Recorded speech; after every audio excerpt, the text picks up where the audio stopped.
and good evening. Welcome into Spooky South Coast. Tim Weisberg here, along with psychic medium Stephanie Burke.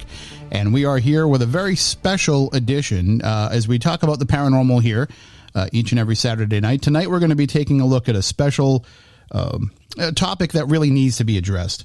And that's why I'm happy to have the panel that we have tonight. Also, I realize playing that theme song, it is actually much longer when you have people looking at you saying, like, come on, when are we going to get started here? What's going on? But we are recording this episode. I've brought in everybody through the miracle that is StreamYard because we have a 6-person discussion here tonight. I've brought in, of course, Stephanie's here with me, and we brought in 4 panelists to talk about what's going on with, and I've been talking about this in the weeks leading up to this, it's time for things to change in the paranormal.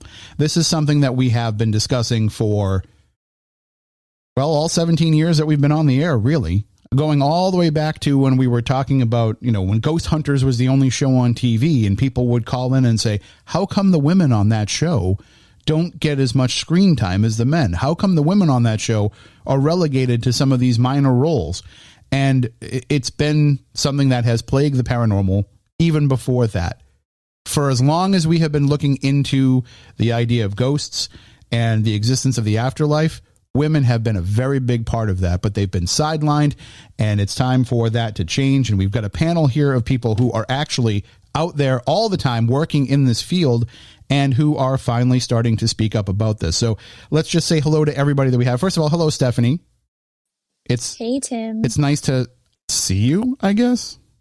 Ha ha ha. I know, but well, it was supposed to be a radio show.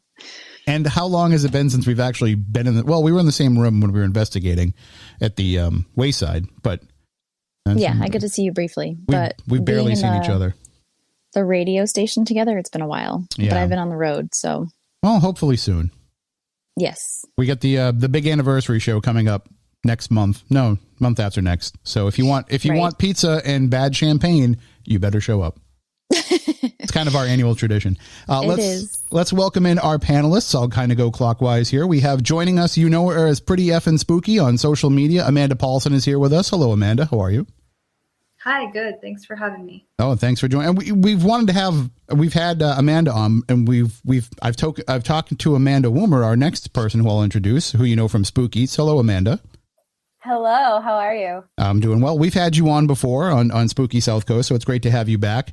Amanda Millette, Spooky New England Ghoul, and now, going beyond New England, she is joining us again on the program. Hello, Amanda. How are you? Hi. And also joining us for the first time, we have Beckie-Ann Galentine, who you know as My Bloody Galentine. Hello, how are you? Hi, thanks for having me. All right, we got the awkward introduction part out of the way so now it's a free-for-all. So we'll just leave it open to anybody to answer or even ask questions. But first of all, let me just get the plug in. Amanda and Becky and Stephanie and myself are going to be part of an event coming up on December 17th, happening in Winchendon, Massachusetts. It is our first holiday-themed event. And Stephanie, you and I have talked about in the past doing something kind of holiday related. I think Winchendon is a great place to do it because they take the Murdoch Whitney house and they decorate it all up and put Christmas trees in every room. So we're not going to be able to escape the spirit of Christmas, even if we try. Well, I think that's a great idea. The entire location is just perfect for something like that. And it actually does look very pretty decorated. Yeah. It's just, it's in the perfect place. Like if you picture New England in the winter at Christmas time, yes. This is what you're going to picture. So, and people can get tickets to that at SpookySouthCoast.com. And of course, we'll be sharing it all out on social media in the days leading up to it. But we're going to get to investigate 2 different haunted mansions that are right across the street from each other. So it's really easy to go back and forth between the 2 houses. And I think that we'll have, based on all of our experiences there before, it should be a pretty active night. Did we confirm that the ice cream shop is open? If it's not open, I'm going to bring my own ice cream because I'm planning on it now. Yeah, there's actually, they built an ice cream and candy shop in one of these mansions. So if it's there and it's open, we have to utilize it in some way. Obviously, Spooky Snack Coast. Yeah, I got some snacks to discuss with you. There's going to be some new Spooky Snack Coast snacks when you come back. New ideas. All right, so let's get into the main topic tonight. And as I mentioned kind of in the opening there, There's no other word for it, really. The misogyny in the paranormal has been around for a long time. Amanda Woomer, I know that you are somebody who has pushed for more of a female voice in the paranormal world. Of course, you have the Feminine Macabre, which is now what you're getting ready for the 4th volume? The 5th one. Fifth volume. One comes out this spring. So submissions are open for it right now. And so the idea behind this was to give a voice to some of these women who are out there doing the work in different avenues of the paranormal who haven't been getting a spotlight. Exactly. And I got the idea back when I was doing a show almost 2 years ago now, and I realized that people had no idea who we were talking about, historically speaking. You know, the Catherine Crowes and the Eleanor Sidgwicks. The only person they really knew was Lorraine Warren, and that's from the Conjuring franchise. You can't convince me otherwise. And so that just got me thinking of all the incredible women that I know personally in the field. You know, a bunch of them were here tonight, and just the really unique things that they're doing in the field, but you don't know about it because they're not a bunch of straight white guys. So I figured, you know, the journal, the Feminine Macabre, isn't giving these women their voices. They already have them. It's just a way to try to amplify it and shine a spotlight on the work that these ladies are doing, because it's just as interesting as what the men are doing, if not more so, I would argue. And it should be talked about and it should be celebrated. So I want to go back to what you said about historically, the women who have been involved in this. Why do you think that they kind of fell to history? Do you think it is just that it's very male centric when we document our history? I mean, I think that is a big portion of it. You know, history is told by the conquerors, and the conquerors tend to be men. And, you know, misogyny has been around basically forever. And, you know, you had a woman like Catherine Crowe who was very independent, and she became the victim of Charles Dickens and his smear campaign that was very successful. Eleanor Sidgwick was married to Henry Sidgwick. So anytime she appears in any sort of documentation or resources, she is known as Mrs. Henry Sidgwick. She's not known as Eleanor. And I think that's just the culture of the time, the Victorian age. You know, a woman was more or less her husband's property. So unfortunately, if we do know these women, which is a rarity in and of itself, usually it's through their husband. And luckily, we're not at that point anymore, but we still have a long way to go for sure. And Stephanie, you being a medium and doing this work for a long time and being part of a family of mediums, I'm sure that you look back at the past and you say, well, if you look back at some of these early reports of the paranormal, the women are almost always mediums and they're almost always being debunked. It's almost like they were trying to silence whatever voice they had, even if they could have been legitimate. I think early media didn't warm up well to psychic mediums at all. And I think for a long time, women would break into the paranormal and claim to be psychic mediums in order to get that spotlight, which you know how I feel about that. I didn't agree with that at all. So I had to work very, very hard to get to where I am today and had to prove myself probably in more ways than most people do at this point in time because of that entire situation being what it was. Well, and people think that you popped onto the scene as a medium, but that's not the case. You actually first got involved in things as a paranormal investigator, and you kept the medium side of it a secret. I did. And if anybody can tell that story, well, it's you, because you were there for day one. I had a genuine love of the paranormal. For those that do know me or have listened to me lecture, I grew up with this entire lifestyle. The mediumship and the psychic aspect of things ran through generations of my family. My dad had a love of ghost hunting and history. So, you know, it was a norm for me. It wasn't something that I just woke up one day. I was like, oh, I like spooky things, I'm going to do this. It was a lifestyle, a culture. And I didn't realize that nobody else grew up with it. It was kind of weird for me to realize that, you know, people had different things go on at their house, or like they were just normal and I wasn't.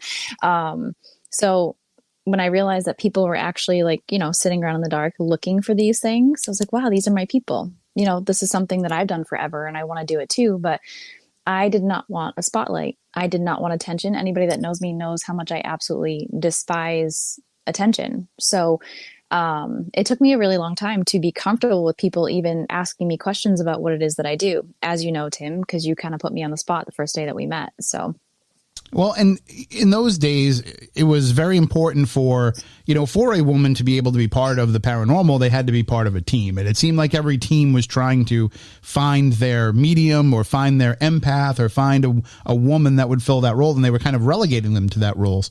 Amanda Paulson, Amanda Millette, Becky, I'm going to ask you all the same question, and we'll just go one at a time here. But you all work independently. You're all out there. You certainly will team up with others, but you also have no problem going out, investigating on your own, and putting that information out there. Amanda Paulson, for you, was that a conscious decision to say, I'm going to stand out here on my own and not put myself into a team dynamic, or was it just kind of how things shook out? So I started on a team in 2008 when teams were very popular due to how it was portrayed in paranormal media. But now I am solo by choice. But I don't think I would reject a team if I was presented with the opportunity. But I just like to do things regardless of if other people will do them with me or not. Do you think that in 2022 a team dynamic would be different than it was in 2008? Yeah, I don't know. I don't even know if I would know what a team dynamic is like now compared to how it was when I was last on a team. So that would definitely be a learning curve for me being on a team today. I think that there's a lot of value in investigating with more than one person. I think that there are some drawbacks to being just one person on investigations, but also those big teams that were really popular in the early aughts. I don't know if that's the right way to go either, but yeah. So, and Becky, you are somebody who, you have no problem going out. You work with a lot of other people, but you also have your own approach to the way that you want to do things. And you've been very vocal about it times. Sometimes you don't always agree with the approach that people are taking when they're out there investigating. I think that's a result of just like when you first start branching out and doing things, I think you want to hear the most ideas and hear from all these different perspectives. And this comes from basically a process of being burned over and over again by people that not just like the wrong way, because I don't think anyone's doing things the wrong or right way, but things that didn't resonate with me. So, I would investigate with someone like 3 or 4 times, and then I'm like, that's not for me. And particularly with the discussions that we're having, I investigate with someone 3 or 4 times, and then they send me a message that says, hey, you. And I'm like, okay, this is not going the direction that I want in order to be respected. And you made me overwhelmingly aware of my gender. So when I started exploring things on my own, it's basically not only that, and I think a lot of the things that I've done have been through a pandemic, and I worked a job where I was exposed basically every single day. So it wouldn't be responsible for me to, meet up with a ton of people after going into hospitals all day. And also, I think part of it is the general respect that people don't always have for each other, even as investigators, regardless of gender, that people look at something that somebody does. And obviously, the 4 of you are very prominent on social media. Stephanie and I have this show. There's always something that you, in the back of your mind, you're wondering, what's this person's angle? What are they reaching out to me for, really? Do they want to work with me and do something, or do they think that I can help their reach in some way? I think that that is something that comes up a lot, and I'm not concerned about it. If people are reaching out to me because they see an opportunity to get more exposure, that definitely happens. And it doesn't matter if people are doing the things that I'm open to endorsing. Now, again, if I hang out with someone and it's getting late in the night and I realize they're obviously faking something, or I hang out with someone and we investigate and then I hear allegations, I'm going to withdraw from that situation. And that's why I've learned to have a process. So hang out with someone 4 or 5 times and then post them on your social media. And some people take offense to that, because the first thing I'm not trying to do is, posting and making people, especially a younger audience, exposed and platforming people who may be potentially dangerous or unethical. Amanda, I see you're having some issues with your connection. I think do we have you on there now? Is it working for you? I think it's working. It is. We can hear you. So talk a little bit about your own journey and how you got involved in this and the way that you approached it. Are you talking to me? Yes. Sorry, I missed all of that. It was really great stuff. You'll have to listen back on the podcast. Yeah, no, I'm really sad. What were we talking about? I want to know a little bit about how you got started in this and how you approached it coming into this, because we've talked about this before, that you do have concerns sometimes about being a young woman going into some of these places and knowing that some people in the paranormal field will take advantage of that. Oh yeah, I mean, especially when you're first getting started and you don't have any friends in the paranormal and you just start going to like events and everything by yourself, and then you later find out like, oh, that person who was leading that has an allegation, or that person who was there that you were like being friendly to has something. And it's like, wow, okay, this is a perfect opportunity to, like, when you're a woman going out alone and then you're going into a dark place that's far away. Yeah, so I definitely think it's like important to talk about, because like, especially like young girls like look up to me, and I don't want them to like put themselves into situations where they're unsafe. And I definitely want to get into that. That's a major problem that I don't think people understand. It's really bad. And I don't know that it's ever been as bad as it is right now. Somehow these people are feeling empowered to be able to do this. And it's, there was always kind of the creepiness. And I know that we want things to be creepy in this field, but there was always a lot of that happened, because I always portray, and Stephanie can tell you, we've been talking about this off air and on air for years, that I've always looked at the paranormal as a lot of us are the folks who were the weirdos growing up. A lot of us were the folks that didn't have friends that wanted to hang out with us. And all of a sudden we find ourselves the cool people that people want to see what it is that we do, because what we do is suddenly very popular. And so a lot of folks who get involved in this don't understand the social dynamic. And there's probably people who have never had a woman reach out to them for anything. And then when somebody does, they think to themselves, oh, they must be interested in me. It's like, no, they just want to work with you in this field. Not everything is an attempt at a hookup, which we'll get into with conventions and stuff too, because that's a whole other thing. And I do want to kind of shift into that about the representation that is out there. Let's talk about these television shows. They've come a long way, but I can tell you, I created a treatment for a potential TV series, and I'm not even going to be shy about naming the names. So the show that I had created the treatment for was with Marie D. Jones, who I'm sure a lot of you have read her books and heard her interviews, and Alexandra Holzer. And the two of them would be going out, and the treatment, the idea was that they would be going out investigating some of these different cases. And when they got there, they would work locally with other women who had already been investigating those cases, or who might be familiar historically with the location, whatever it might be. And when I pitched that to production companies, the answers that I got back were astounding. Women don't want to watch smart women on TV. Women don't want to see women that they feel might be smarter than themselves. What's going to be the drama that happens? Because if they're not going to fight, women won't tune in to see it. And I'm like, well, first of all, you have a very preconceived notion about what should be happening with women in the paranormal, but also you have a really odd idea of what women are looking for in TV. Like, just because Real Housewives is a popular show doesn't mean that that is the footprint for every other type of series. And instead, we've had the secondary role for women for a long time.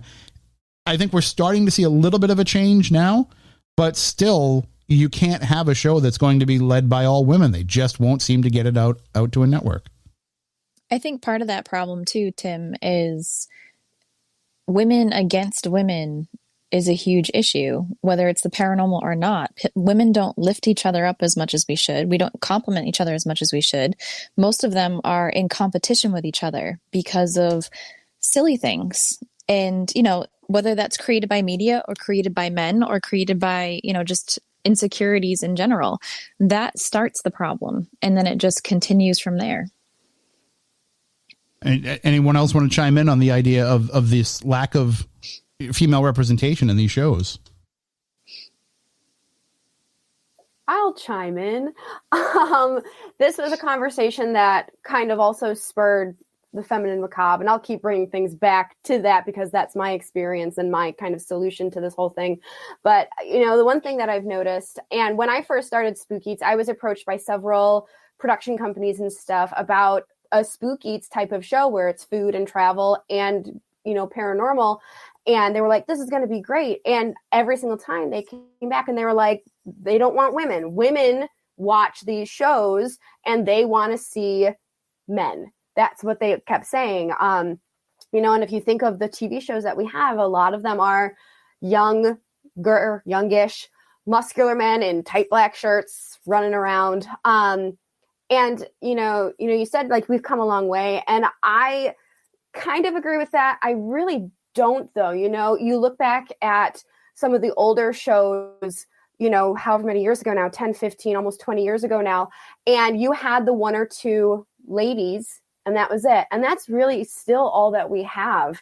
A lot of times the women are reserved for the role of the witch or the psychic medium or the empath. They're never the tech person. They're never the scientist. They're never, very rarely, the historian. And if there is a female lead, she is always countered by a male lead.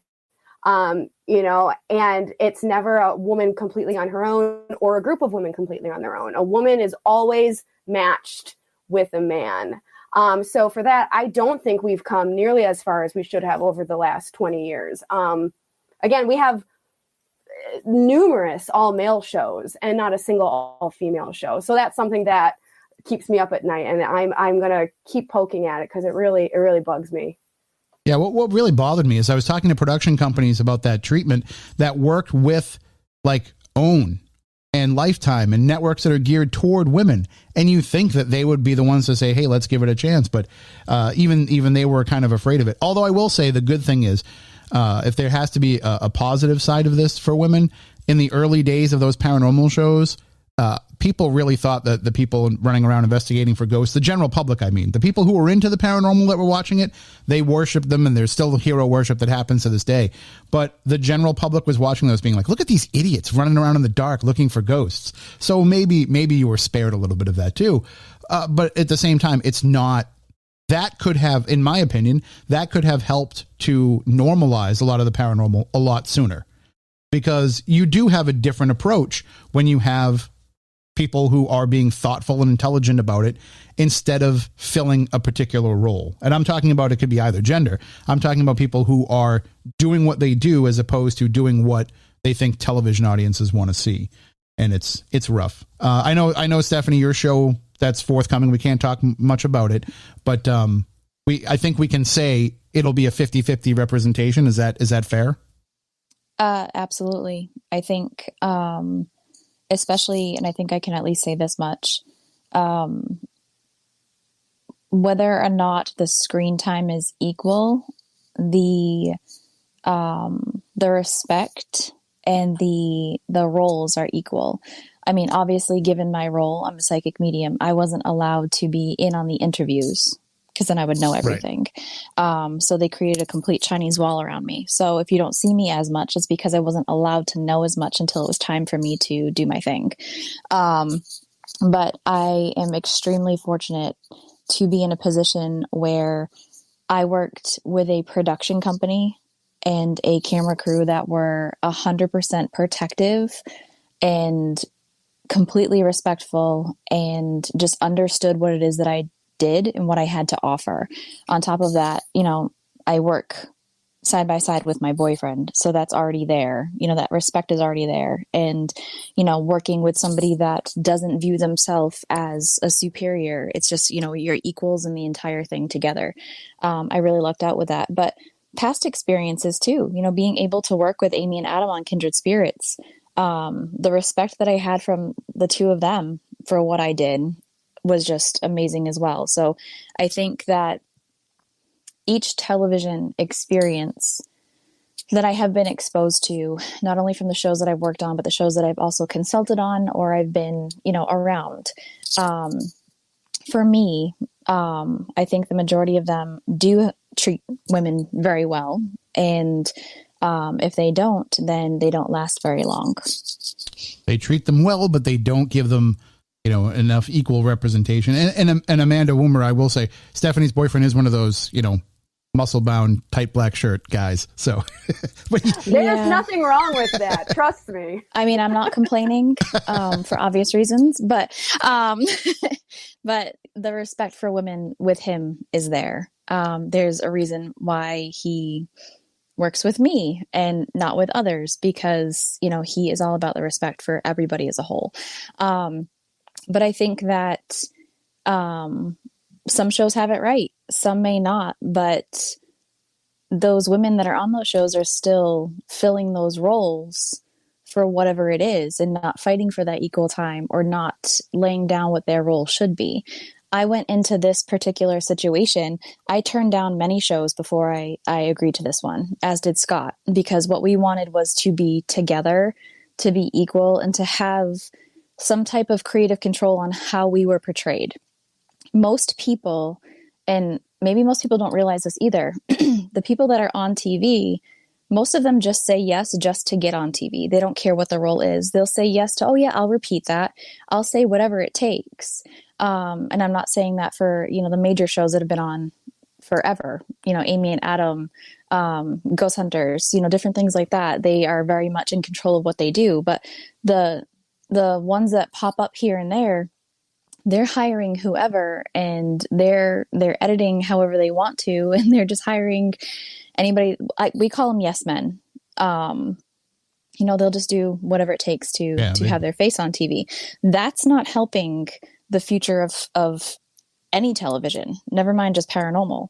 Having people that have integrity and, you know, wanting to further what it is that we're all doing or portraying things in the correct light is important. And, you know, I don't know really how to fix that besides continuing to do work out in the field the correct way and hope that eventually that it lands you in a spot where you can teach the rest of the world the right way. Well, that's at least what I try to do. I think it's going to kind of correct itself in the very near future, because broadcast television is losing its hold on entertainment, and where things are starting to fall into the hands of the content creators. So people like the women that we have on this panel who are out there creating this content and delivering it directly to their audiences in a different way, they're going to be the people that are, you know, for lack of a better term, the influencers in the paranormal going forward, as opposed to the people that are, you know, just kind of locked into, I mean, even, you know, you, Stephanie, it's going to be, new media as well as traditional media. You know, there's going to be across the board more of this integration. One thing that I want to also address too is, or ask your opinions on, is the way that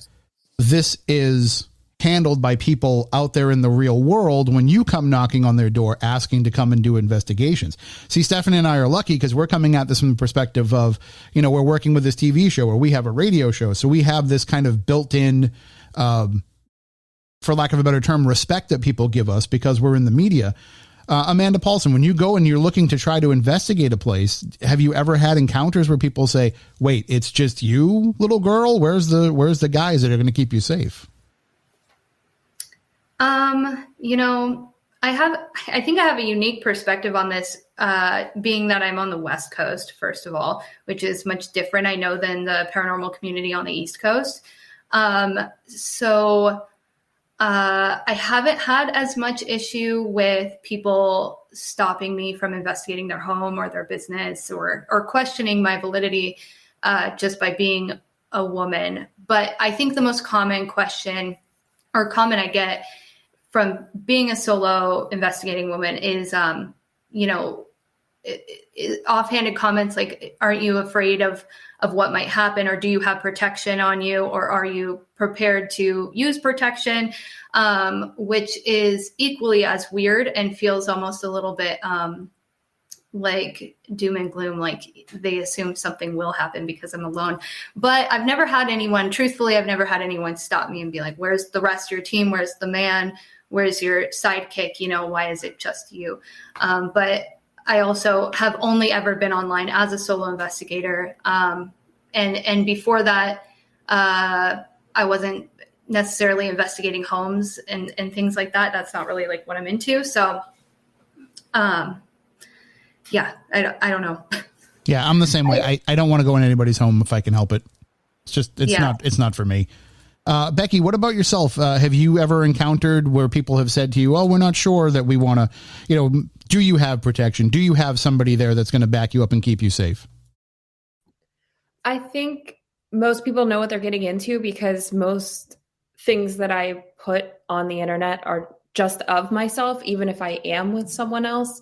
And I've never really had that kind of interest. I've definitely had people contact me for the wrong reasons, which is just like to gain access to my social media, which I've learned to be better at vetting. But most of those people are like, oh, it's you. And then like, you know, that's it. That I haven't really encountered that. It's mostly in my comments where I get like what I, you know, have always called spiritual gaslighting. And it's just like, oh, you're by yourself. You're going to learn your lesson someday. Or do you do this by yourself? Because even like the men who are content creators right now that are really popular, they're always in pairs. So to do something on your own, it confuses people. But I think one of the things that have pushed us towards this is that we no longer need like a production crew and like camera. And I mean, no offense to people who do that as their profession. It's just, we can do a lot of things with a cell phone. So it's a lot easier for us to enter a location and investigate without having a ton of equipment or a ton of gadgets that are really hard to figure out, when we can just have like several small cameras and things that are a little more easier. And I think people imagine like this giant production crew that shows up with like those big cameras that are used to like, you know, film basketball games.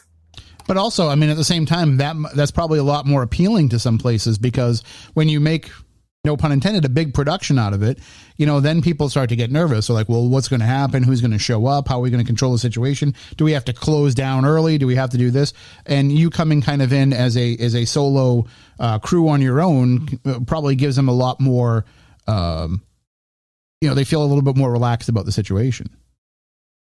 Yeah, I definitely think it is a little more intimate than making it, you know, like a big thing. But at the same time, that's at the sacrifice of having more angles for anything that could potentially transpire. And, you know, I give a whole presentation on the fallacies of using our phones to investigate. So it has a duality to it.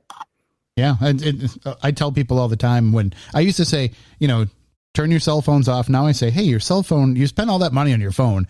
It's better than whatever camera you bought. It's better than whatever voice recorder you bought. The technology has just improved. Amanda, Millette, I want to ask you, because I know, and I've kind of seen firsthand, that you have been treated as the little girl in some cases. And is this something that you are, you know, able to reconcile? Is this something that you just kind of accepted as, you know, I'll show them and your work will stand for itself? Or do you get angry about it when it happens? Well, I kind of relate to what Becky was saying. I get a lot of those comments. It's kind of funny. I'll like have, if I'm not in the video, the comments are mostly positive, but if you can hear my voice or see my face, there's a lot of, oh, you're playing a game, little girl, you'll learn one day.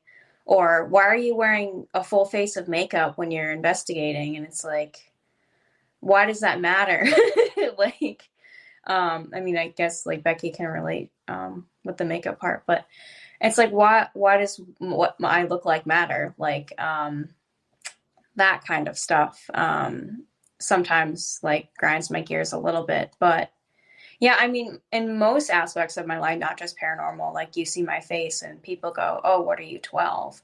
But I mean, I guess that's just something I'm used to, but I feel like I'm just like slowly making my way into the, you know, into the paranormal and everything. And I guess, yeah, one day they'll see, as you say. To be fair, I thought you were 14.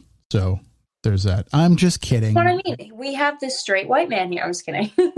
Yeah, no. You're right, though. Talking about the comments, and all of you have a strong social media presence, and you have, I know, because I've seen conversations with you online and been involved in some of them, where the comments do very quickly turn misogynistic. How do you deal with that? And I'll let each one of you answer that. But, you know, Amanda Woomer, how do you deal with it when you start to see, especially when you're out there promoting the feminine macabre and people are saying, well, why do you need to have a woman? You know, guys are involved in the paranormal too. Why do you have to have a book just about women? I was just having a conversation about this today on Twitter, and my rule of thumb is always, you know, you kill them with kindness. you try to explain the situation, you explain, at least for me, like my perspective. This is what I've experienced in the paranormal personally as a woman. This is what other women that I know have experienced. This is the history of women in the paranormal. We need this journal. And people always would say things, like, well, where's the all male journals or the all male stuff? And I said, look around, it's already there. So I usually try to keep it as nice as I can. And it takes a lot of effort sometimes. But I usually, try to play it as cool as possible. And then if they start getting nasty, then they look like the angry, bitter one, not me. Because I feel like women, when we try to take up our space, we come off as bossy or bitchy, or we're the Karens because we're complaining about things. Whereas it's really just, we're trying to reclaim the space that was always ours from the beginning and has just been denied us over the years. So I try to do it as nicely as possible. And a lot of times I end it with, I'm just not going to feed the trolls. I have way more important things to work on. I have projects to work on. I have cat photos to look at on my phone. I don't have to deal with this. So if it ever gets really nasty, I go away because I don't have to worry about it. And luckily my following is not nearly as big as any of the other ladies here. So I do think that I do avoid a lot of the hate. The majority of the misogyny and the hatred do come towards the feminine macabre and not spook eats or me individually. Amanda Paulson, how do you deal with it if you do get that, if you get the people who are going to start trolling you and start posting those kind of comments on your work?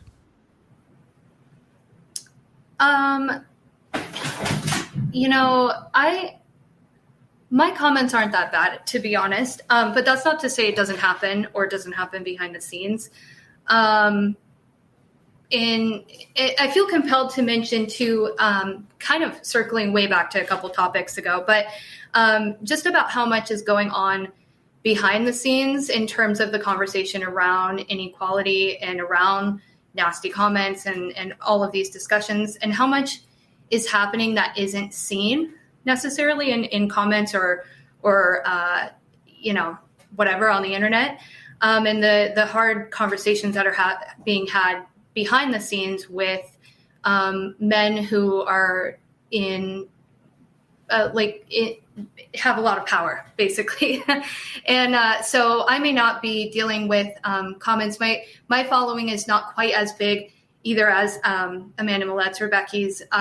And so I'm lucky for the fact that I don't just get hateful stuff thrown at me just for the heck of it. But there are a lot of hard conversations I'm having behind the scenes to be able to advocate for women in the field and for myself that will never see the light of day, and it's difficult. I relate to what Amanda Woomer said about the, having to balance coming across as bitchy or as too hard or not soft enough as a woman when you're just trying to hold space for yourself, space that should be allowed already. I relate to that a lot, but there's a cat running around. I don't know if that's going to come through on the recording. That's nothing wrong with cats.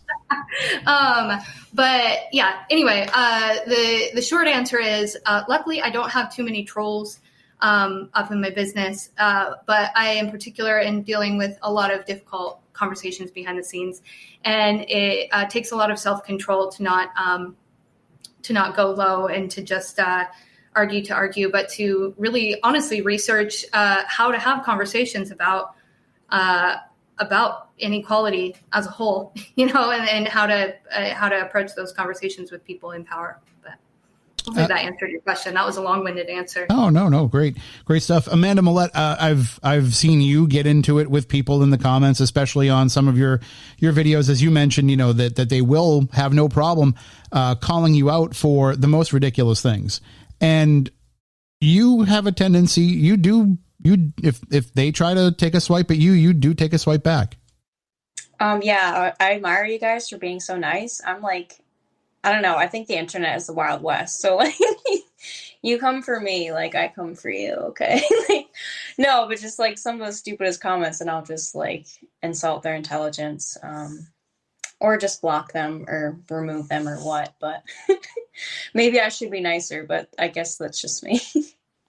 I mean, if they deserve it, they deserve it. Becky, I've seen you as well, you know, that you've gotten into it with folks, and I think, you know, you do, no offense to you, Amanda Millette, you do take a little bit more of a judicious approach, but you do things very logically, and you throw it kind of back in their face and explain to them, like, this is why you're wrong to feel this way. And you can almost take the way that you handle it as a learning moment for that person, if I thought they could actually learn a lesson. Unfortunately, I feel like not everyone is afforded the ability to stand up for themselves, because especially when people are in proximity to you and they are making these types of comments and you know you will have to see them, you're putting yourself in the way of danger. So as much as I'd like to stand up for myself, I kind of give people this like, ooh, maybe that was a little bit of weirdness, but it will fade out. And once they do something, because the gaslighting also happens where, as Amanda Paulson said, it's happening behind the scenes. Like, there's a lot of stuff that happens publicly, but most of the stuff that I deal with that I think is the most challenging is things that are occurring that nobody sees, nobody knows I'm dealing with it, and I have to just accept it. And most recently, I had a comment made to me that was ended with "LOL, just kidding," and it was entirely inappropriate. But if I call it out and say, so-and-so said this really insane thing to me, which I feel like I should be entitled to do, they would say she can't take a joke. And that's not fair. I feel like we should be able to say this. So I kind of have to wait for this like nail in the coffin moment. And sometimes I don't get that, unfortunately. And I always kind of categorize people. If anyone has ever made me feel overwhelmingly aware of the way I present my gender, I don't want to be in that space, because I can tell that's already what's on your mind. As far as responding to these comments, for example, the other night I was investigating while I was on live and I had a blindfold on. And someone makes a comment about my appearance and like basically sexualized the context of the situation. And unfortunately, I'm blindfolded. Like, if you think about that, the context of that, about making a comment about someone's appearance and making an advance towards them while they're blindfolded, and how that removes so much of your safety, the fact that you can't even read or see that that's occurring, I just thought was, really telling of the situation. But yeah, it really is. You're put in a position. It's really, really difficult to say anything without fear of backlash in the community. One night I was with a group of maybe 8 investigators, and it was like 4:00 in the morning. And we just finally were like laying everything out on the table, and we're like, this is happening. And everyone sees it. Everyone knows it's happening, and nobody's able to stand up for it because, again, proximity, danger, some people who refuse to acknowledge things, not taking sides on things like assault, which I don't think there's really a side from. But as far as like random people on the internet leaving comments, I've learned to not read them. One of the biggest publications that I reached in my entire life came out. And the first comment was, she's hot, but she's nuttier than squirrel poop. And I'm like, why do I even invest myself in reading this stuff? So last month I had a situation where I had 3 consecutive viral videos on Instagram. And when I was logging in, a lot of the comments, they were directly misogynistic. One of them that really kind of stuck with me was that I was desecrating military locations who are advertising themselves as being haunted. They use the money that is funded from these investigations to restore this place, to preserve the memory of these people who gave their lives during these situations. And unfortunately, I don't think that would have happened if I were a man. And the man who was making the comments just continued to go. And then another one, a couple comments up, it was like, I screenshot it and posted it because I'm like, I can't believe I have like 3 consecutive really nasty comments back to back. And they're all from men. And they're all saying, I don't know what I'm doing. I'm being disrespectful. I'm disrespecting the military. And if you respond, then you're crazy and you can't take a joke, or, you're taking the internet too seriously. Yeah. I mean, unfortunately, that's the way people look at the internet too. They feel empowered to be able to make these kind of comments because they look at it as what kind of backlash is there going to be? What consequence am I going to have? Because I can be a semi-anonymous person here and be able to get away with this.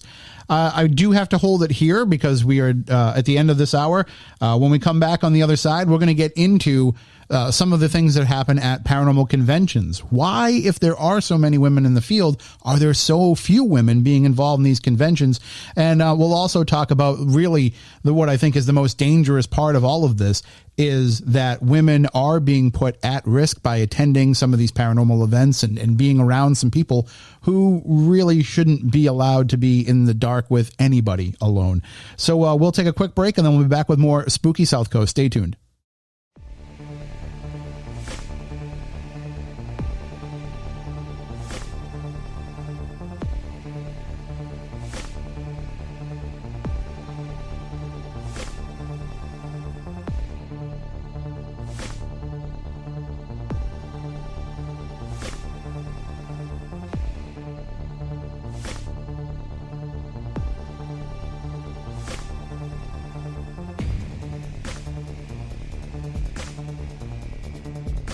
And welcome back. Hour number 2 of Spooky South Coast. Tim Weisberg here, along with psychic medium Stephanie Burke. And we are talking with a panel of women in the paranormal about that very topic. We have Amanda Paulson, who you know as Pretty Effin' Spooky on social media. We have Amanda Woomer, who you know from Spook Eats and the Feminine Macabre. We have Amanda Millette, Spooky New England Ghoul and Spooky New England. She uses both. And also we have Beckie-Ann Galentine, who you know as My Bloody Galentine. And really 4 people who are being vocal about this. And that's why I wanted to have all of you be part of this, because I have seen you start to speak up about something that unfortunately a lot of people didn't feel empowered enough to speak up about over the years. I've known people in this field for a long time who have lamented the fact that they are sidelined just because of their gender, and they really had no way to speak up. And I think that we are at a point where, as I called it before, it's a reckoning. Some of this stuff has to be brought to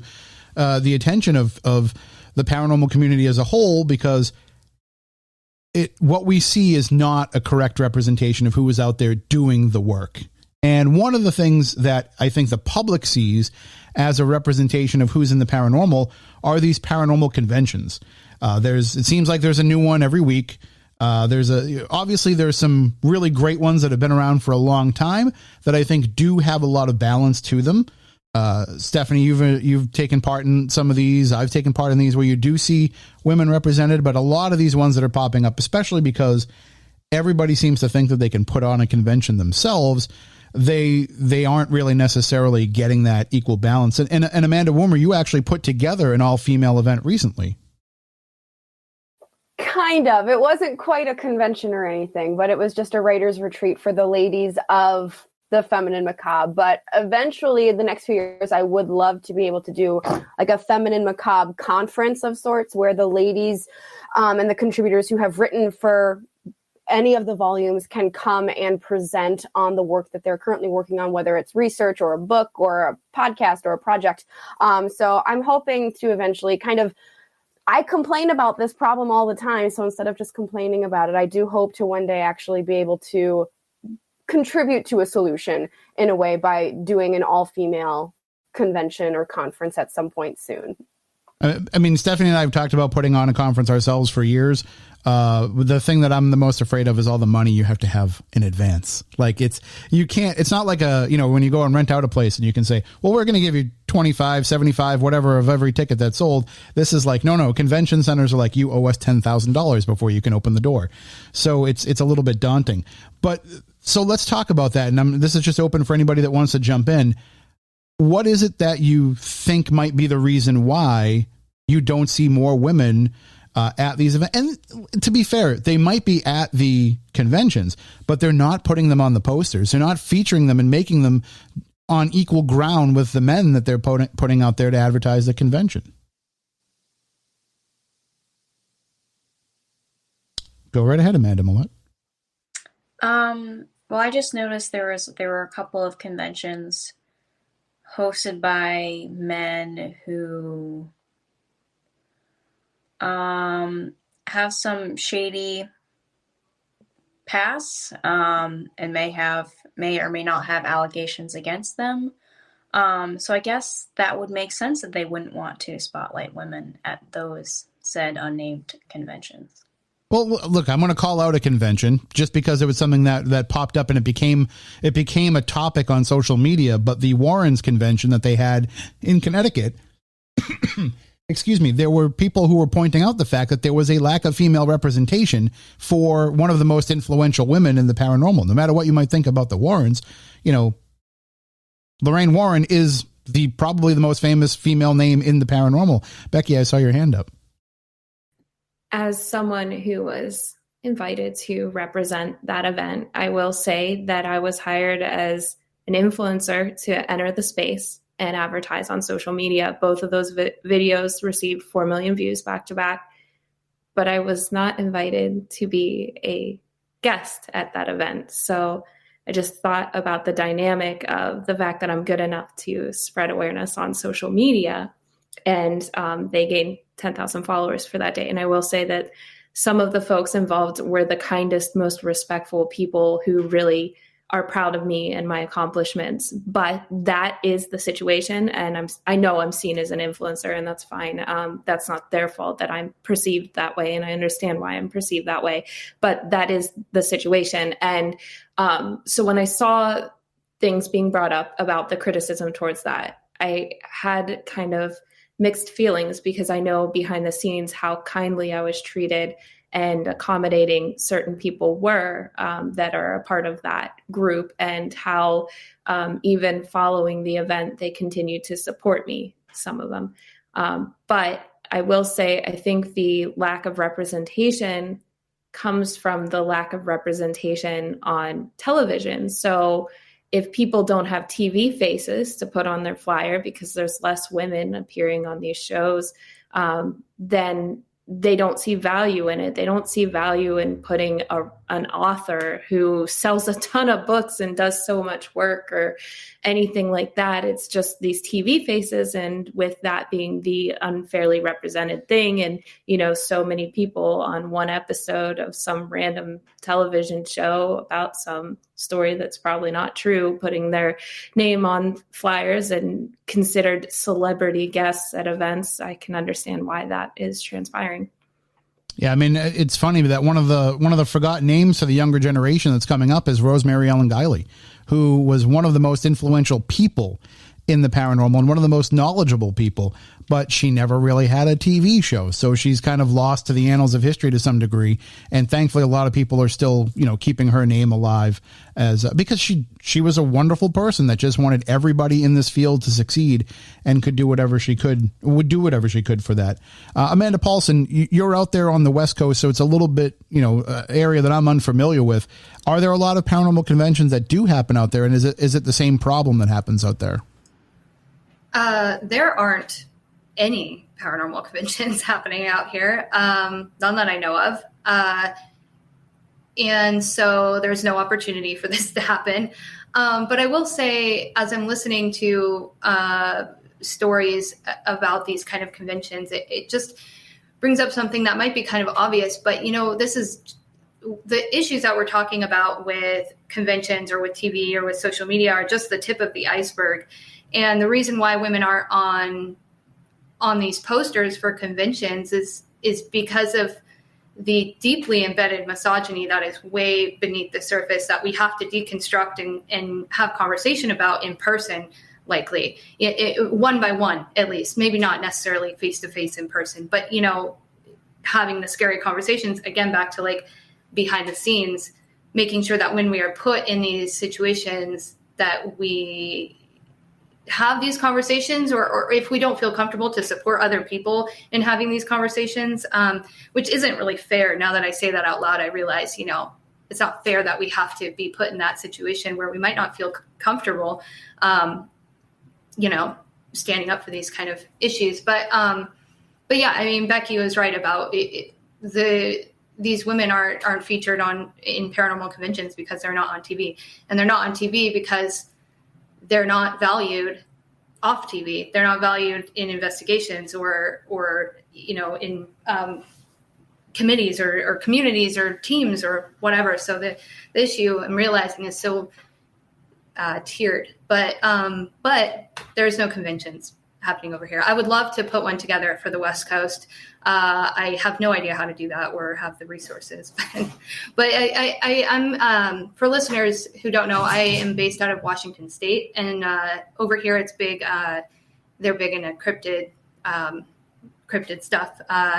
And a lot of like Bigfoot hunting and camping and things. And as you can imagine, that is kind of not open to women yet again, because it's something that is just simply not safe for me to partake in.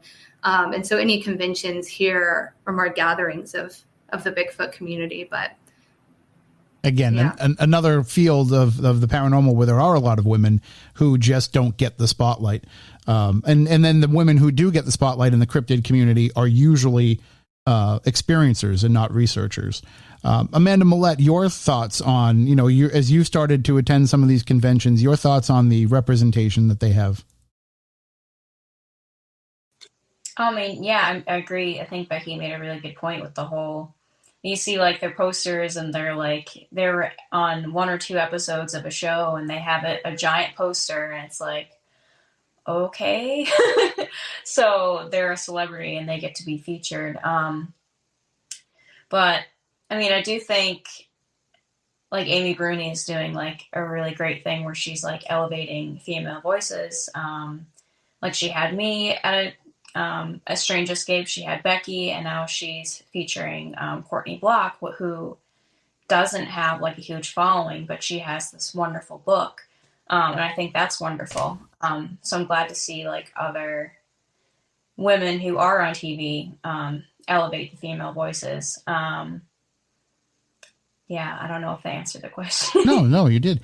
Absolutely. And Stephanie, I know, you get out there to a lot of conventions and things like this. And we've talked before about, who is being represented at these. And it's funny because you'll have women like the ones on this panel who do a lot of work in this field that don't get featured, but you've got some guy that was on, 1 episode of A Haunting.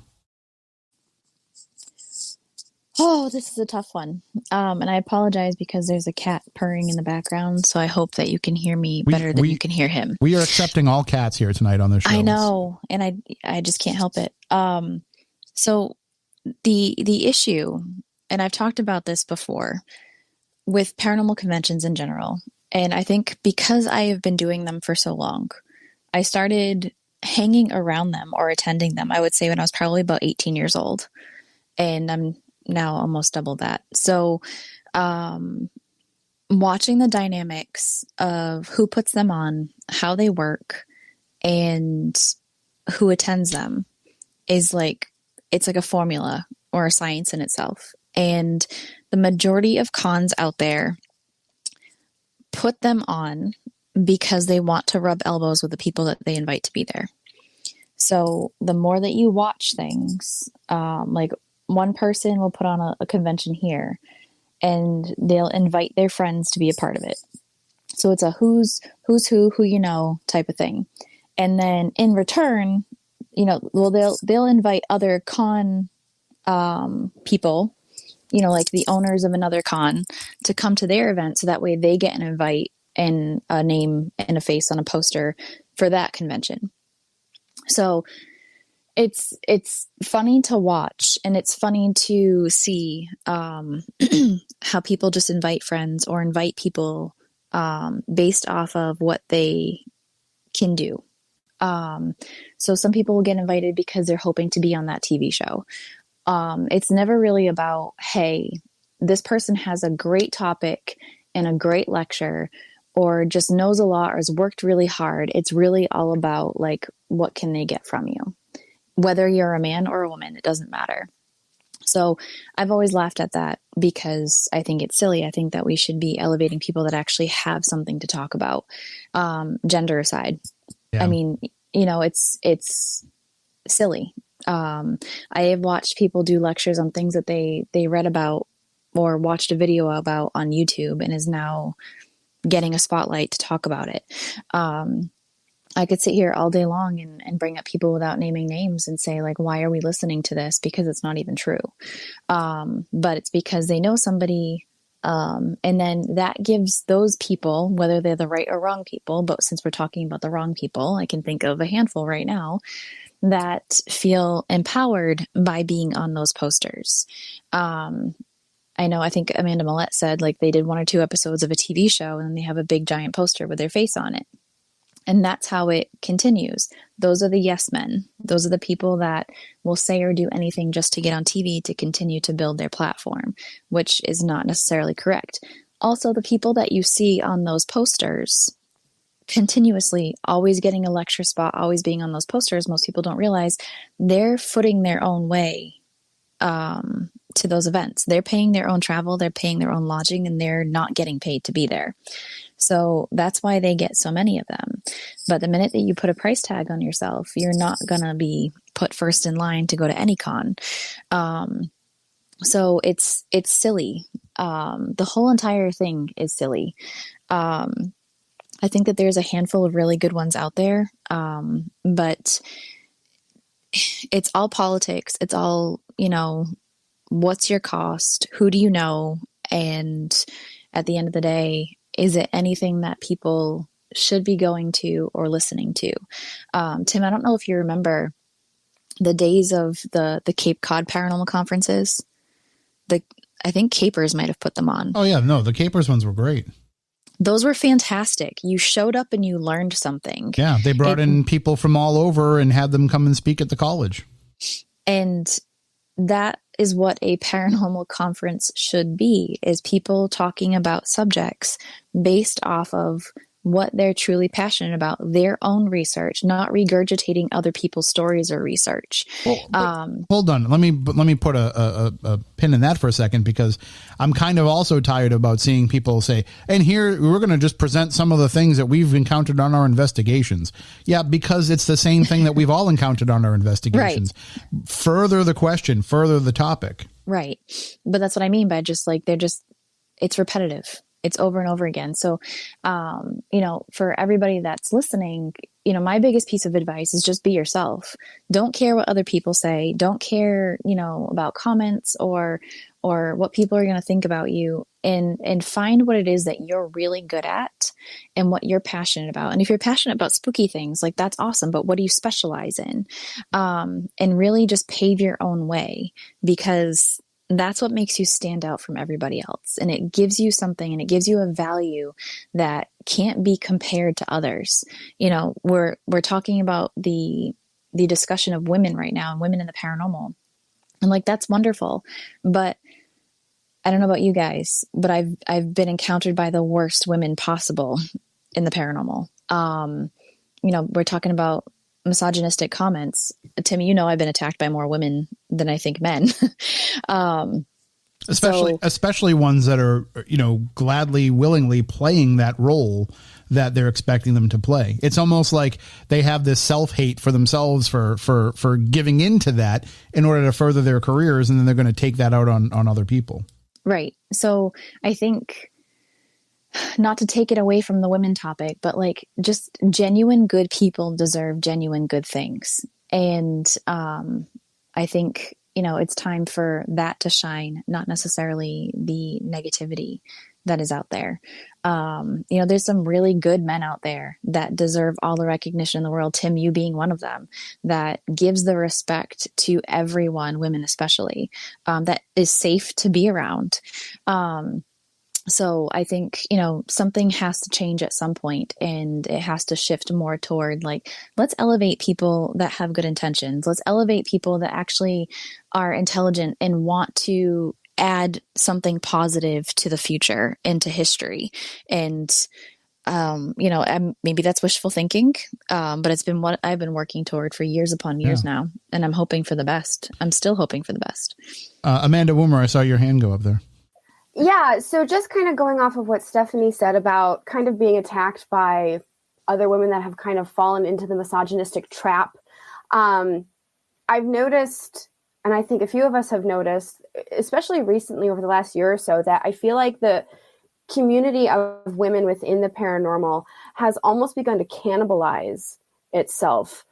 where because there's a lack of representation and there's a lack of those headlining spots at conventions or on TV shows or on podcasts or in books, it almost is becoming a catfight among each other to try to get those positions and to get that recognition that we all feel like we deserve.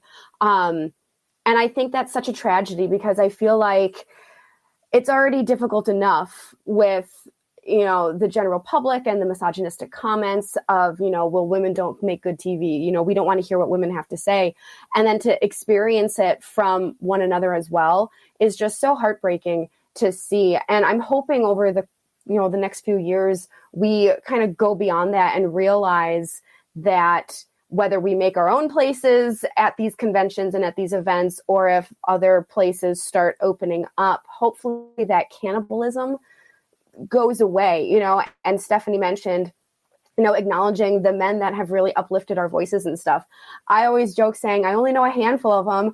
You're one of them, Tim. And the other one for me is Troy Taylor. He's doing his Haunted America conference in the summer, and also his Dead of Winter conference in the winter, obviously.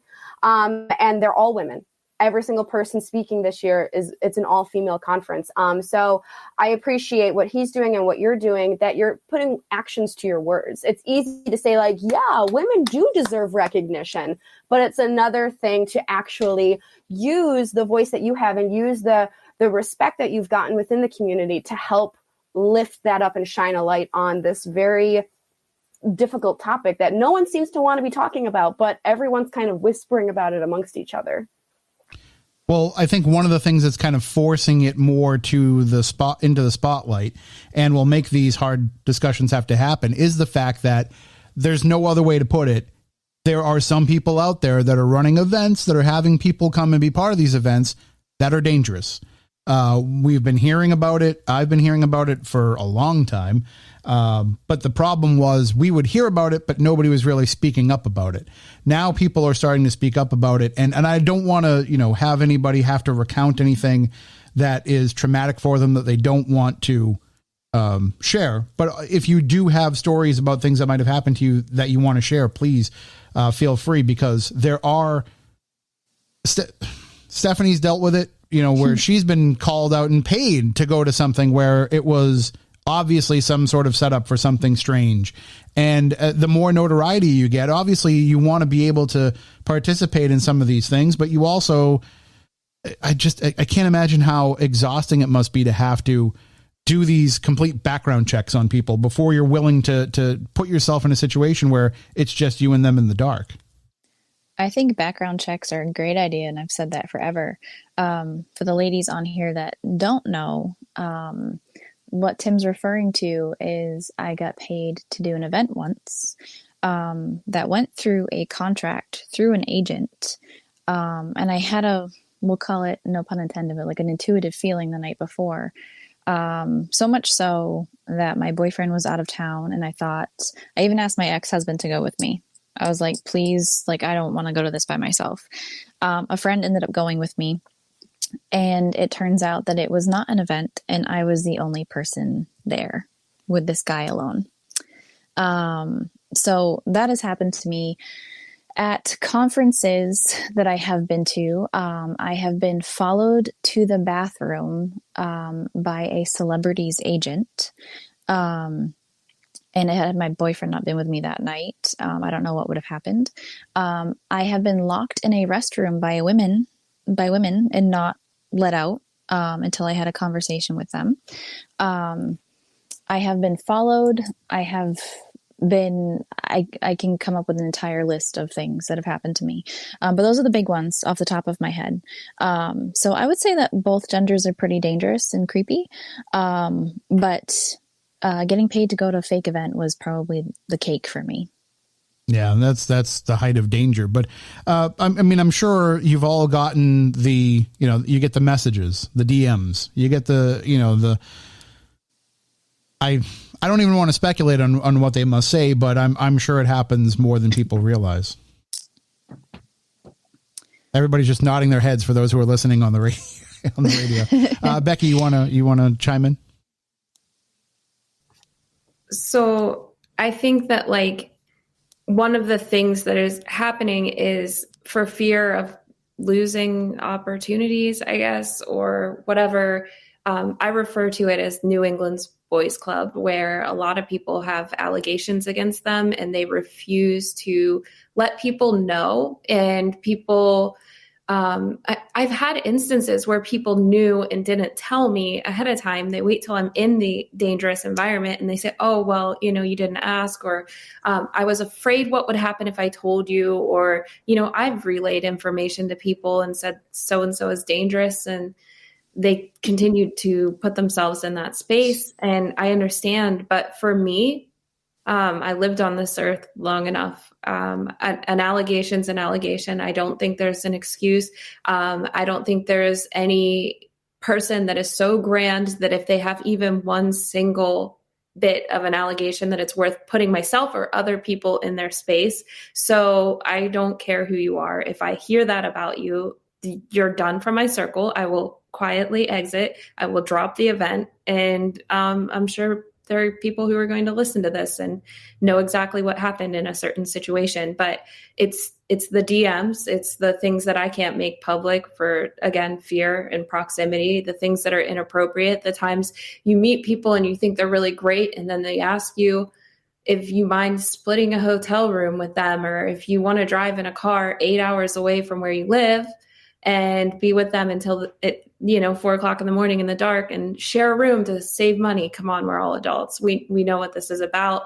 But then you're gaslit if you try and voice your opinion about it or say, I think this isn't right. And they say, oh, well, so-and-so's other person, they made that up. They wanted a little bit of fame. That's the other thing, is like, nobody's making up allegations to get famous. Come on. But they make you feel that way. Right. And it seems like it's so. Listen, if I had my druthers, if I could do whatever I want, I'd just go scorched earth here and I just stop dropping names. But the problem is then you have to deal with, slander suits. And I don't really have the money to pay for any of those. But that's the problem, is because they are just allegations. If somebody hasn't been convicted of a crime, you can't go on and say, well, so-and-so is a sexual predator, because you would need to have. But I think if more people, again, it doesn't have to be a big public declaration, but like you're saying, Becky, if more people just chime in and say, hey, just so you know, I've heard this about this person, but we all have that fear of, well, are they going to say something to that person? Like, I know all of you pretty well, and I would certainly tell all of you if you got into a situation where I had heard allegations about somebody. But in the back of my mind, I would also think to myself, like, am I just perpetrating a rumor that was made up about somebody too, because I wasn't there when it happened? So you have to kind of balance that with warning somebody of the danger and also realizing that there's a lot of drama that happens in this field. And there are a lot of allegations that will get thrown against people just because somebody doesn't like them. But unfortunately, there's way too many actual examples that we can point to for people. Amanda Woomer, I saw your hand go up. Yeah, so kind of going off of this very, very important topic that, again, I feel like no one has really talked about it until fairly recently. And it's such an important conversation to have because it's a vicious cycle that just continues to perpetuate itself if we don't talk about it and don't put up those warning signs for people. I recently put together a book for a teen's guide to ghost hunting, very, very introductory stuff for teens and preteens looking to kind of get their toes wet in the paranormal. And I have a section in there that talks about protecting yourself. And I talk about, spiritual protection, physical protection of like wear closed-toed shoes and bring layers with you. But then also talking about how this community does have predatory individuals that you do have to look out for. And, whether or not specific names or specific instances, it's, anyone who's listening to this, I don't want to scare anyone away from going to events or going on adventures of sorts, but it's just so important to just be smart, be safe. Don't go off with someone that you literally just met or you only know them from the internet. Always have a buddy with you. It sounds so cliche and so stupid, but those rules that are instilled in us as kids are there for a reason. So whether or not you actually know of an instance or a person, it doesn't matter. Just, I really hope that people listening to this use that common sense and just be smart and be safe, because it is possible to explore the paranormal and have a fantastic time and never come into contact with this. But that doesn't mean it's not happening, because it is. Well, and as you're talking to the people who are listening to this that, you're worried might shy away from this, I think who is also going to listen to this are the people who are going to think that we're talking about them. And if you think that we're talking about you, we are. And so since you are listening, we will tell you directly, just stop it. And I would use stronger language, except I'm going to put this on the radio. But I mean, it really, like, at this point, what do you have to gain from, continuing this type of behavior? You can see in hearing their voices and hearing them talk about this, what you are doing to people, how you are victimizing them and traumatizing them. And that's not what this field is supposed to be about. It's supposed to be about, there's a lot of victimization that happens in the paranormal in just the research in general. We can get into that some other time with, how we've turned living people or people who were once alive into nothing more than a legend. But there's no need to also do the same thing, to also destroy the desire to do this for the people who are out there doing it for the right reasons. So, one thing that I will point out here is I talked to, and this might apply to some degree to women that are looking to get into this field. So there was a long-standing kind of whisper in the paranormal about if you look at a lot of the posters for events and you look at a lot of the TV shows before Ghost Brothers came along, we were talking about a predominantly white field. And so one of the first people that I really got to know, who was an African-American gentleman, black gentleman who was in the field, was Jiggy Webb, who I if none of you got a chance to meet him, I'm sorry that you didn't. He passed away a short time ago, but he was just an amazing person. And I once asked him, I said, the reason why there isn't so much black representation in the paranormal is, I think maybe culturally, or maybe that they just look at it as like, why are people doing this kind of thing? And he looked at me and he goes, no, man, the reason why there isn't any more black people in the field is because they look at how white the field is and say, why would I want to be a part of that? And that kind of floored me a little bit. And I wonder if it's the same thing for a lot of women who are coming up and looking at this. They say, I would love to be part of this, but I don't know that I can be the individual that I want to be and still be part of this. I would have to succumb part of myself to become part of this, this boys club. And I think that the coolest thing about that is that there isn't a specific type of person. Yes, we are spoon-fed certain stereotypes from television, but like, look at Becky, look at Amanda, look at the other Amanda, look at me. We're all very feminine in what we do. You have other investigators, especially part of the queer community, that are not wearing makeup and doing their hair, and that both are okay.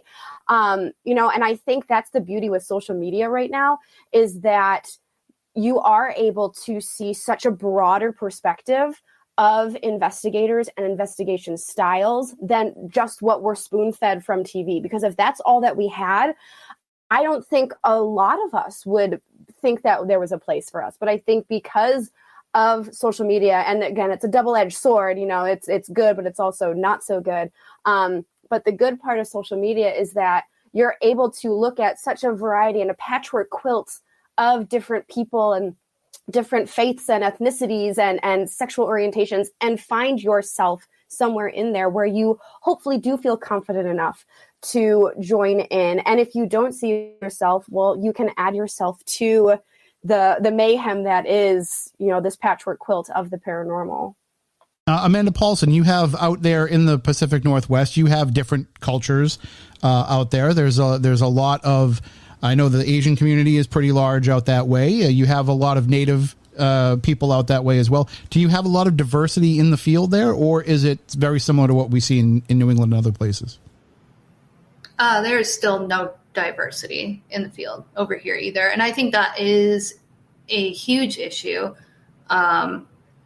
and has to go hand in hand with the conversation around inequality of women,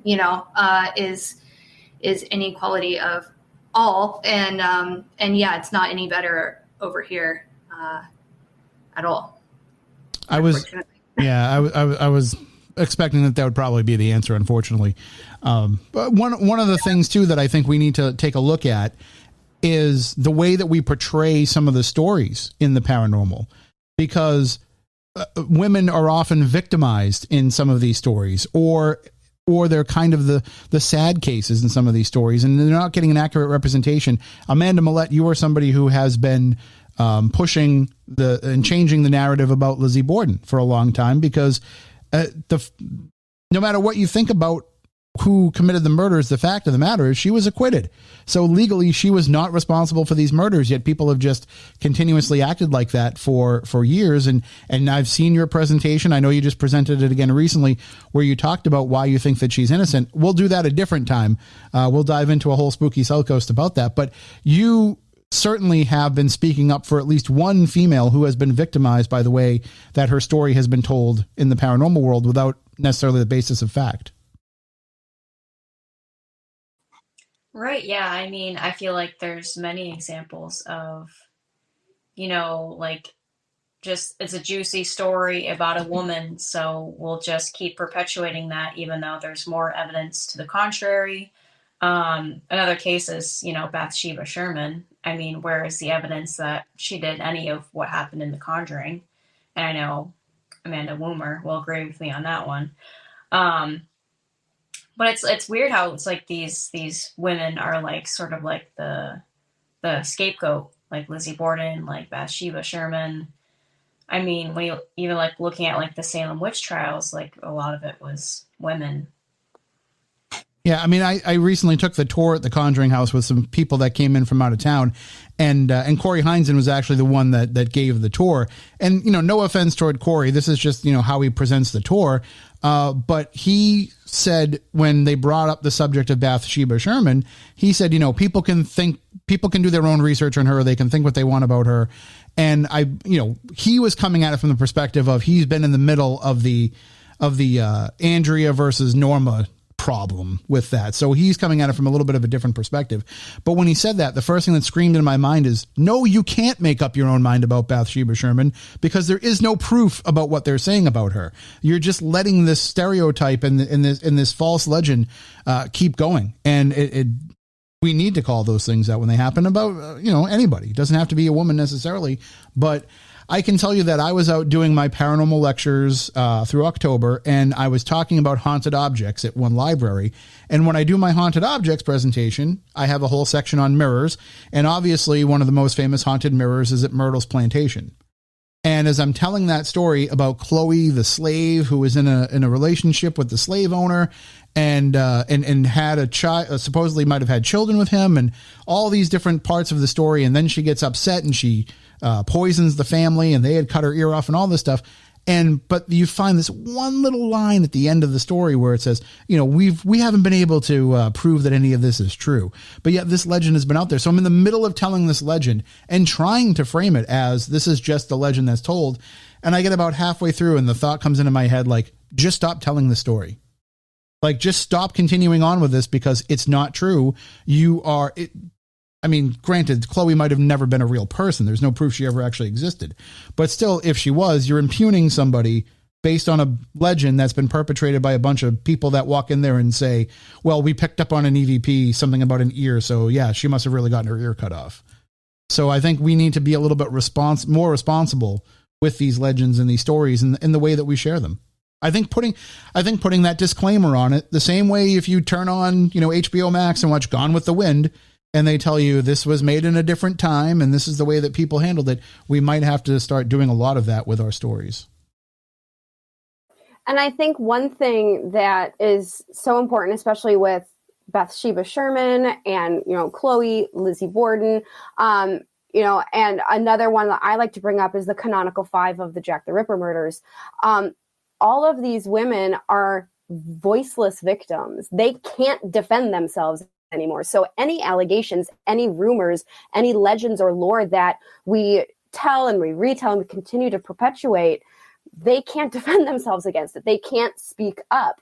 And that's something that just really grinds my gears. Especially, Amanda Millette and I were talking a little bit at our Lizzie Borden weekend about Bathsheba and all of that. And it's so heartbreaking to see that even in death, these women cannot escape these allegations, these rumors. And especially in the case of Bathsheba, these rumors weren't even happening when she was alive. They started almost a century after she had died. So it's so heartbreaking to me that women who are living in the here and now in the paranormal community are dealing with, not being able to have a voice, or if they do have a voice, no one's listening to them. And then we also look at these ghost stories and these legends and lore surrounding these women, and they too don't have a voice.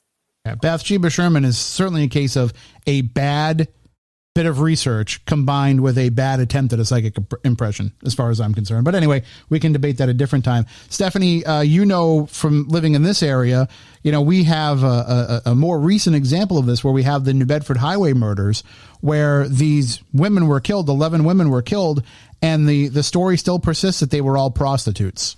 So, it's almost like, well, what does it matter if they don't solve them? It was just a bunch of prostitutes that were killed, when in actuality, they were women who did have drug problems, and some of them did resort to prostitution, but they were people's mothers and sisters and daughters, and those people still care about them here, and the murders deserve to be solved. But it's, again, it's something that until somebody comes along and tells the story correctly, which we're now starting to get books and a potential documentary series that will tell those stories correctly. We need to be the ones that are doing that for some of these paranormal stories as well, because it's too easy to latch on to those tropes and not understand who the person was behind that. So I think it's easy for people to just look at, and maybe because I deal with it a lot too, but when you look at a figure in history like that, because you weren't around for it and you weren't emotionally affected by it, that it almost dehumanizes the person. It dehumanizes the victim, and people end up talking about it like that. So a huge part of what I do, because of how I feel, and Tim, you know me well enough, where I am who I am, and I don't apologize to that for anybody. I don't change who I am. I don't change how I think or I feel just because somebody might want that. And when it comes to victims, I make sure to try to give them a voice for those that don't have one anymore. And, another great example of what you're talking about too, with the highway murders, that literally I could throw a rock right now and it would land where some of the bodies were found from where I'm sitting. I can't imagine what that was like, a serial killer in my hometown, the year I was born, actually. But another documentary that had come out was the other one about the Fall River murders, and bringing light to that entire situation. There was a ton of female victims with that problem too. And they were labeled as crazy or drug addicts, prostitutes, and devil worshippers. Yep. Anything that you can put a label on. And I think it's just because it tells a spooky story that people are into it. This is a whole other rabbit hole, but at the same time, like, we're going off to these locations and I speak about this all the time because of how strongly I feel about it. We go to investigate locations and people are like, oh, let's go to such and such murder house. Let's go to such and such axe house. Let's go to this and that. And you look into the history of what occurred there, and it's like, why do I want to go investigate a place like that? What am I doing to bring any type of hype or attention to a location of this sort? I remember the day that somebody told me, oh, you really have to go to this location. And it was on the East Coast. That's as much as I'll say. But you really have to get here. It's so incredibly active. I was like, cool, tell me the history of it. Because that's what I say all the time. They're like, oh, a 12-year-old girl was raped here and killed. Why do I want to go investigate a location that's what happened there? For what? What does that do? What does that perpetuate for anyone or anything at any time? Like, I don't agree with it. So I think, having a voice or having a platform and being able to change history, to be able to put your voice out there for good. That's another thing that has to stop too, is elevating places that just push out the fact that people were abused, right. And it's not okay. Well, we just have a few moments left, and I want to thank everybody for coming on and being so open and sharing their thoughts. I want to go around the table and let everybody know. First of all, I'll give you a chance if you want to make any kind of final statement, but also to let everybody know where they can follow along with you. Amanda Paulson, if you want to take the floor and tell everybody where they can find your work and any final thoughts you might have. Yeah, I'll be quick with it.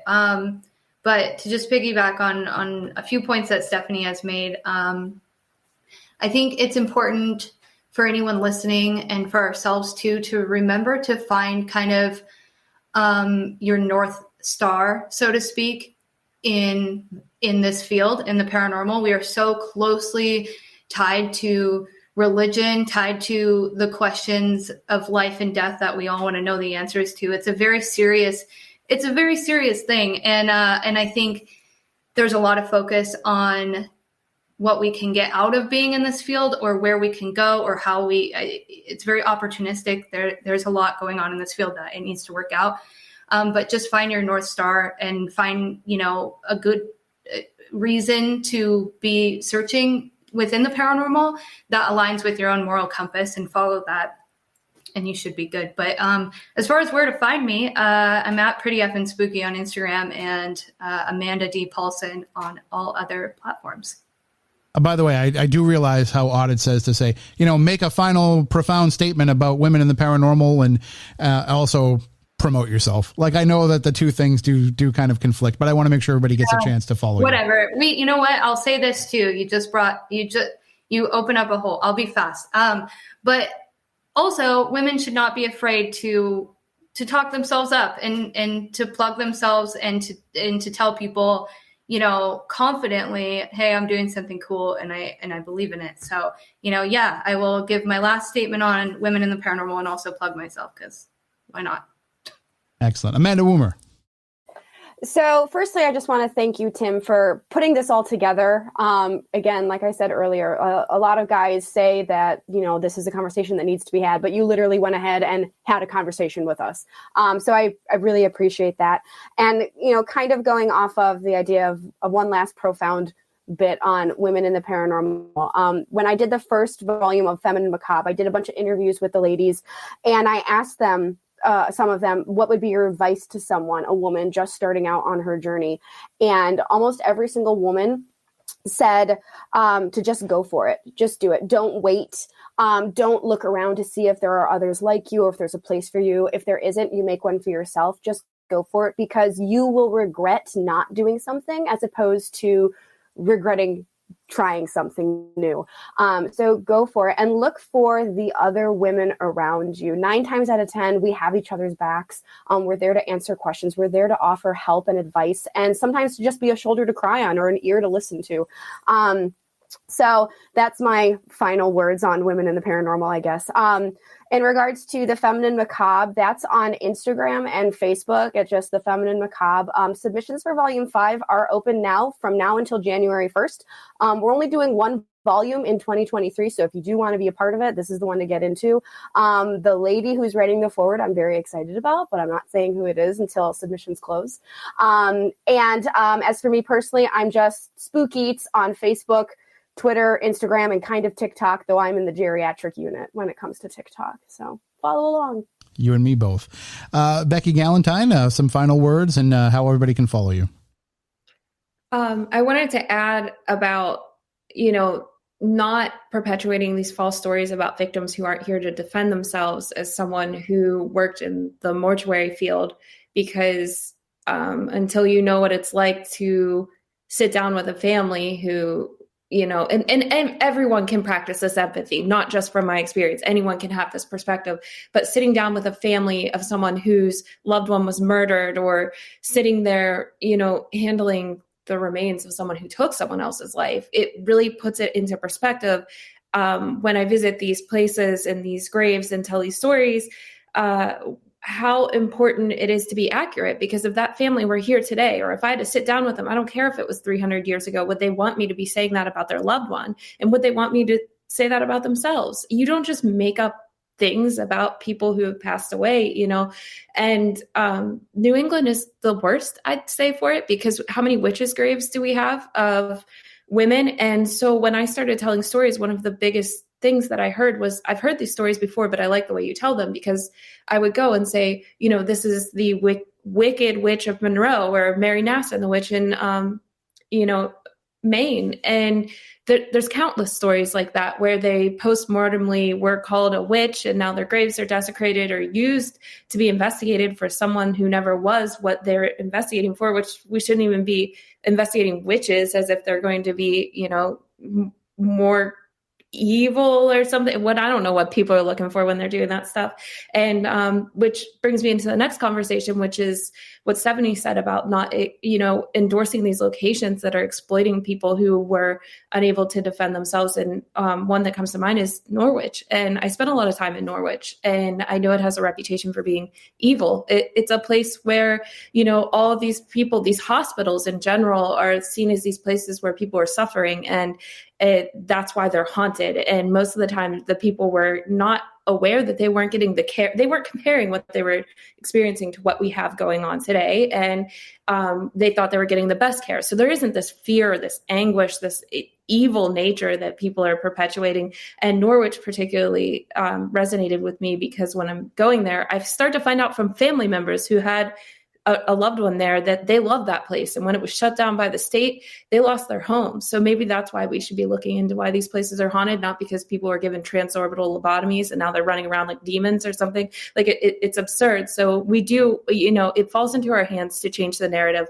And, you know, this extends to other marginalized communities and cultures, and making sure that we're being the voice that we want our legacy to be seen as. I don't want to be the guy who said that there was a Indigenous burial ground under some certain haunted location and called it haunted. I don't want to be that person. So that being said, I'm My Bloody Galentine on TikTok and Instagram, essentially.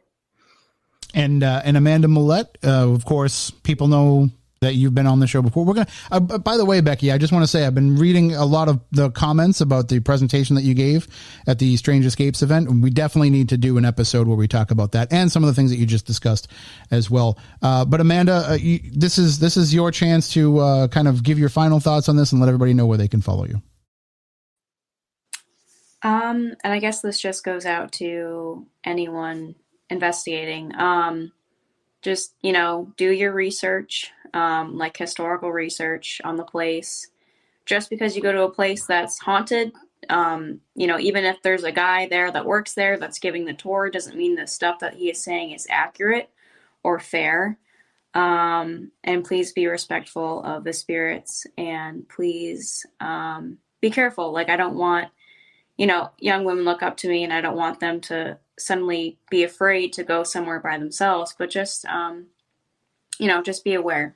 But essentially you can find me, I'm Spooky New England Ghoul on Instagram, Spooky New England on TikTok and Facebook sometimes, and then Spooky NE Ghoul on Twitter if I decide to keep that.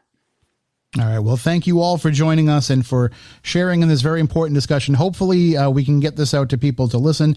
Again, both the people who need to realize that it is going on, and also the people who need to realize that we know that it's going on. So that'll do it for this edition of Spooky South Coast. We'll be back next week.